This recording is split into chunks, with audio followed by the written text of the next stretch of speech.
Le podcast de la CPTS Paris 8.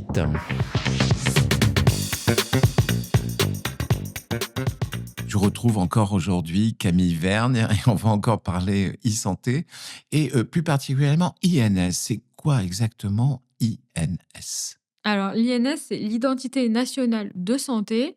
Donc, chacun d'entre nous a un numéro unique qui est rattaché à notre personne, qui est basé sur notre numéro de sécurité sociale. L'intérêt de l'INS, c'est de s'assurer, lorsqu'on est en e-santé et que beaucoup d'informations de santé transitent, notamment de manière automatique, qui soient adressées à la bonne personne et à la bon patient et qu'il n'y ait pas d'erreur. Cela évite également des doublons que les professionnels de santé, je pense, connaissent assez, et de regrouper toute l'information, d'un patient. Par exemple, à l'hôpital, on peut avoir un dossier, en ville, le médecin traitant, il a un autre dossier, en social également. En fait, tout ça, va permettre de regrouper toutes les données de chaque, système d'information, de chacun des professionnels de santé. Donc en gros, ce numéro, c'est le numéro de sécurité sociale, c'est ça? Alors pas tout à fait, il est un peu plus court, mais effectivement, c'est basé dessus. C'est basé dessus. Et comment je connais mon INS? Alors, vous le savez, souvent sur, les comptes rendus médicaux, ça peut être affiché.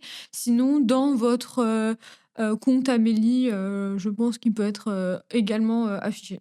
Et il est marqué INS. Oui, souvent ou immatricule, patient. Donc il faut aller sur son compte Amélie.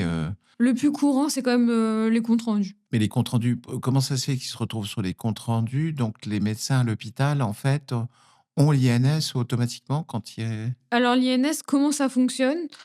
Pour répondre à votre question, c'est qu'on remplit 5 traits d'identité qui est le nom, le prénom, la date de naissance, le code, du lieu de naissance et le lieu de naissance également et ainsi que le sexe. Heu, Maintenant, il est, donné aux professionnels de santé de demander la carte, d'identité, ou, d'autres titres d'identité, pas seulement la carte d'identité, au patient pour non pas, pour, le fliquer, mais pour s'assurer comme, je le Que c'est disais bien lui. auparavant, c'est bien lui, tout à fait, comme, je pense que ça parlera plutôt aux professionnels de santé, c'est l'identito-vigilance version numérique. Alors, je crois pas, enfin moi personnellement en tous les cas, j'ai jamais demandé une carte d'identité à aucun patient. Est-ce que, il y a une réticence des médecins à le faire? Alors, surtout au niveau des libéraux.